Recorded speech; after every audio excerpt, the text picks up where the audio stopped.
Hi, good afternoon. I am here with Playwright Melda Beaty, and we are going to discuss NC Black Rep's upcoming production of Coconut Cake, which is making its world premiere this spring. So my first question is, can you just give us a brief introduction of yourself and tell us where you're located and a little bit more about who you are as an artist? Yes, hello everyone. I am Melda Beaty. I am located in the windy city of Chicago, Illinois, on the South Side. And as an artist, well, I first and foremost think of myself as a creative, a storyteller. I love listening to stories. I love telling stories, fictitious or true. I love looking in history and bringing those stories to life, especially maybe forgotten stories about people in the Black community. I also enjoy writing about people who are alive, theater practitioners. I also do some freelance writing with Black Mass Magazine, which is a theater magazine for the Black theater world. And so I'm an editor with them. So I think of myself more as just as a storyteller. That's a good segue into the next question. As a storyteller, can you give us a brief synopsis of the Coconut Cake story? Coconut Cake, retirees, Black male retirees or men retirees, and their lives in their safe space. That's how I think of it. It's like this is their safe space where they talk, where they laugh, where they lie, where they are emotional. I won't say always crying, but they're emotional and they're vulnerable in this space because it's just them. And so I'm bringing the audience into their space. And in this space, they also play chess. They also have this ritual that they do as well. So that's really how I think of it, a community of Black older retirees, male retirees who are enjoying themselves on a weekly basis in a space where they feel comfortable to be who they are and to come to reality with who they are. What inspired you to write Coconut Cake? So I get asked this question a lot because one, I'm a woman and it's all men. And really, I did that because it was a challenge for me. So I like to challenge myself when it comes to writing. My first play was about older Black women. I'm not an older Black woman in that sense. And so I said, I want to write something. Coconut Cake I see as kind of like a complement to that play. And so I just wanted to challenge myself and see if I could write from the perspective of older Black men, because I have a few inspirations. My grandfather, who is no longer living at the time, he had retired, and I was younger, maybe in high school then, and he had retired from the steel mill. And I remember my mother, this is my mother's father, asking him, so what do you do now that you're retired? What do you do? And he said, oh, just me and some of the fellas go down to McDonald's. And his wife, who was in the kitchen, blurted out, they don't do nothing but lie. And I just was like tickled by that.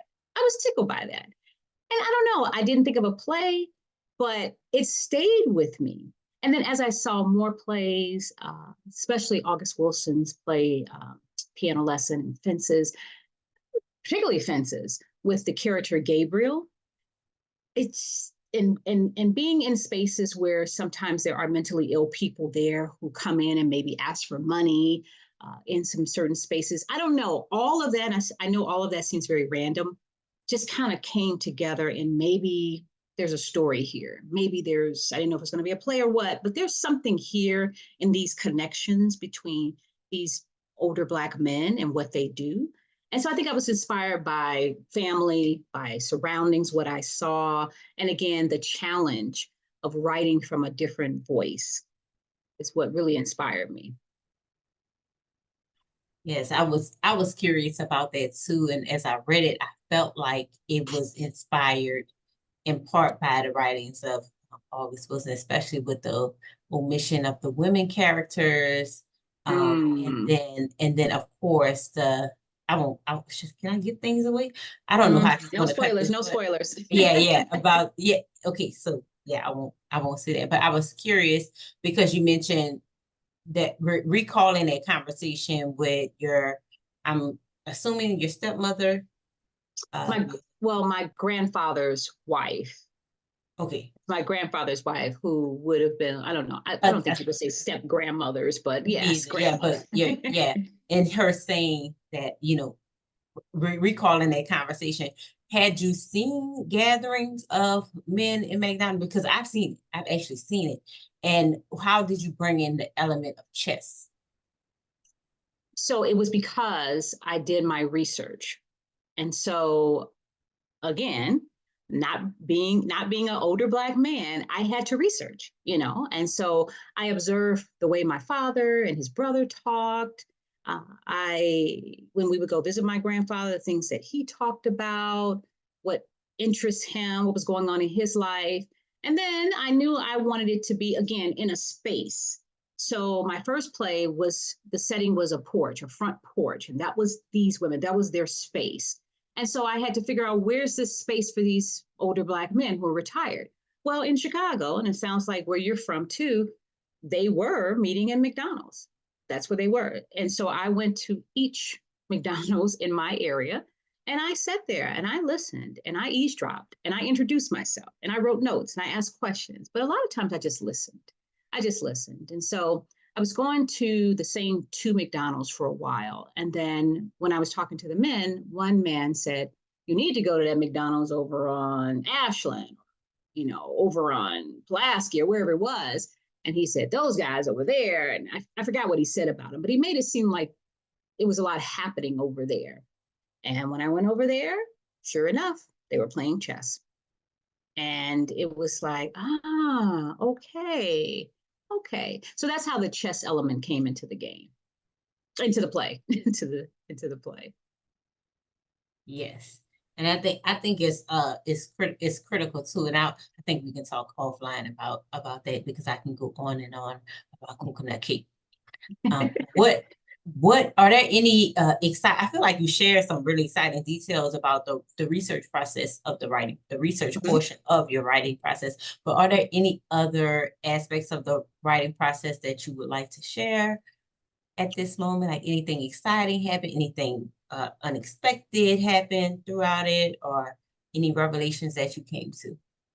Well, I think the revelation, if anything, is that, when men get together, and I won't speak for all men, but when these men were getting together, like, they really have some vulnerable issues going on that we, women or outsiders, may not be privy to.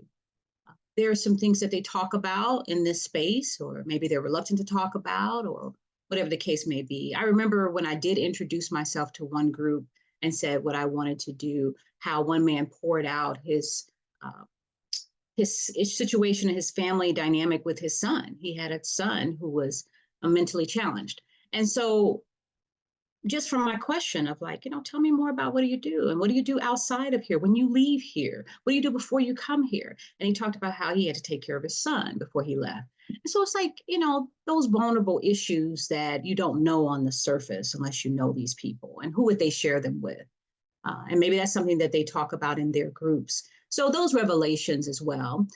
Also, there is a Caucasian character in Coconut Cake as well. So they're older, I say predominantly Black men. But when I first started writing the play, I did not have a Caucasian character in the play. I would write at a Panera restaurant here near my home. It's closed since. And I would write there. And I remember I was writing one day and looking around, and this Caucasian gentleman came in, older gentleman came in, and he started setting out, like, rearranging the furniture. And he started kind of setting out some of the magazines and things like that. Then he went and got his coffee. And while he was gone, two Black men came in and sat in the chairs he had rearranged. And I was like, oh, so they know each other, or they don't know each other, and they're sitting in a space he has designated for someone else. But they did know each other. And they sat there and talked like friends. It wasn't long, but it was like friends. And I think for me, that's when it dawned on me, maybe there's another element to this play that I can add, another perspective, and see how that works as well. So I think that was the exciting part, the new discoveries of what the play could be. And then the whole element of chess too. Again, it was because I walked into that McDonald's and that's what they were doing. And I was like, there's some analogy that we can make here. I'm not a chess player, but I do know how to research. I do know how to talk to people who do play chess. So that's part of the process as well. Yeah, thank you for that. Now I want Panera Bread. No, I know. It killed me when it closed. Oh my goodness. I would be the last one to leave. Oh, the location that you wrote the play at closed? It closed. Yes, it closed. At the time, I was working part-time, so I had a lot more time on my hands. And I would get there when they opened and I would leave. I would be the last one to leave, but then eventually it closed. Yep. So the Sylvia Sprinkle-Hamlin Rolling World Premiere Award it's a new award. It's a new award. Yes. You are the second recipient. We also have Ms. Hamlin joining us by photo today. Yes. And being the second, yes, always a diva. What did winning this award mean to you? And now that it has arrived, what are you most looking forward to? Well, the world, the audience seeing it, that's one. Because as a writer, it's not a collaborative activity in the beginning. It is the writer's thoughts, imagination, words at this computer, at this laptop. And it's kind of a solo endeavor. And so when you can collaborate with others through readings, I've had readings of the play, I've had to do some revisions, etc. And then it's at the point where it's like, okay, it's ready. We think it's ready to get out there and have audiences see and experience what you have thought about all this time. That's exciting. It's also nerve-wracking, but it's also exciting because someone other than yourself thinks it's worthy. And so having this award, and I did get a chance to meet her before she passed in 2019 when I had my first play produced at the National Black Theater Festival in 2019. And I was introduced to her. And I just remember her smiling at me. She didn't say a lot. She just smiled. And I just felt like, wow, she likes this. She likes what I'm doing, and I'd heard later that she did enjoy the play. And so just having that validation from her, and then I win the award in her honor, again, it's just icing on the cake. It really is. We write because we have stories to tell. But when someone else who has influence or someone who is honored like she was, it really just lets you know you're doing the right thing and you're on the right path. Mm-hmm. Yes, and she is something special. She is very special, and having her approval is very important. I could see it feels like it makes it feel right. I know for me it does. Being in this position that I am in. Yes. Yes. So as we close out, is there anything you want to say to the people who will see this? It will be on our website, will be on our social media platforms, and our YouTube channel. So with that in mind, what would you like to close out with?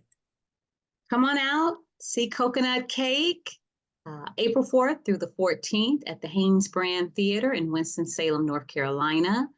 Come and enjoy, sit in and eavesdrop on these retirees, these Black men, and find out what it is that is going on in their lives. And maybe you can relate, maybe you can laugh, maybe you can cry, but just be in the house, be in the space with them. And if you want more information, you can go to www.ncblackrep.org. Yes, thank you. That was perfect. Thank you. Yeah, we can go offline.